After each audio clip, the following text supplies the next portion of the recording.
Vittoria e primato solitario per la Pro Favara. È stata la domenica perfetta per la squadra giallo-blu che batte in casa il Canicattì e ringrazia il Capaci per la sonante vittoria contro il Raffadali ex prima della classe. E tra 7 giorni vi sarà Raffadali Pro Favara. Il mercato di dicembre ha cambiato volto alle due formazioni. Subito dentro il nuovo arrivato Mariano Cordaro per la Pro Favara, Iannello, Geromiciché e Avarello per il Canicattì. Direzione di gara affidata a Pennino di Palermo. Partita molto tattica, squadre attente a non scoprirsi. I padroni di casa, sorretti da un caloroso pubblico, alzano il baricentro e al 23esimo mettono paura ai biancorossi. Cordaro prova ad imbeccare Vaccaro ma senza fortuna. Alla mezz'ora esatta, altra importante chance per la squadra di Crescenzo. Cordaro per Vaccaro, ma Giardina salva il risultato.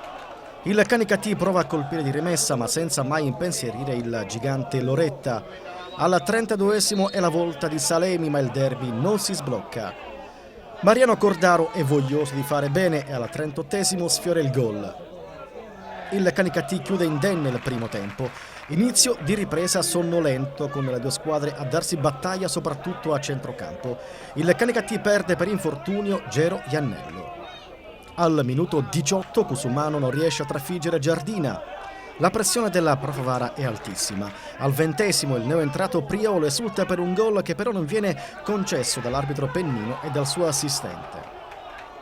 A metà ripresa sale in cattedra Mariano Cordaro. Al 25esimo l'attaccante palermitano va giù in aria e per il direttore di gara è rigore. Il capitano Fanara non tradisce al dischetto e la Pro Favara passa a condurre 1-0. Il Canicattì prova a reagire ma la squadra di casa si difende con ordine e non corre mai seri pericoli. Ancora Cordaro al 90esimo per Priolo ma Giardina compie un intervento capolavoro. Poi il fischio finale che assegna 3 punti alla Pro Favara che mercoledì torna in campo in casa per il ritorno di Coppa Italia contro la Leonfortese. Per passare il turno bisogna rimontare lo 0-1 subito in trasferta. La missione appare difficile ma non impossibile. Alcuni dei protagonisti del derby al microfono di Giussi Terrasi. Ben messo in campo, ma dobbiamo dire che abbiamo rischiato pochissimo. Il nostro portiere non ha fatto nemmeno una parata. Noi abbiamo avuto 3-4 palle gol, potevamo chiudere prima la partita, ma va bene così. Si perde, però si perde con l'aiuto dell'arbitro perché il rigore per me insomma sacrosanto non c'era, perché il pallone è andato proprio con grande velocità al fallo laterale. Ciò significa che il secondo tempo l'arbitraggio è stato un po' favorevole alla squadra di casa, ragione per cui la squadra poi con l'uscita anche di Iannello ecco, siamo stati penalizzati, ragione per cui è stata una partita, diciamo che potevamo uscire benissimo con un punto, un pareggio stava bene, giusto, per me la sento proprio rubata dalla terna. Mariano Cordaro, un ritorno al Pro Favara dopo circa un decennio, il perché di questa scelta e che squadra hai trovato?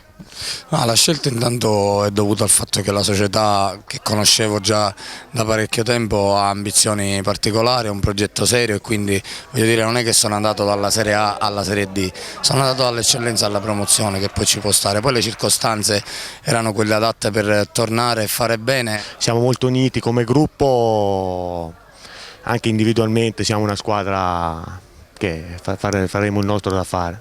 Quest'oggi come hai vissuto la partita? La partita l'ho vissuta in panchina, tremavo un po', nel senso che avevo voglia di entrare e di giocare, sono entrato, abbiamo vinto e è andato meglio così. Ci mettiamo molto impegno durante la settimana e la domenica entriamo in campo sempre per vincere. Oggi c'era un motivo in più perché potevamo andare primi in classifica e fortunatamente ci siamo riusciti.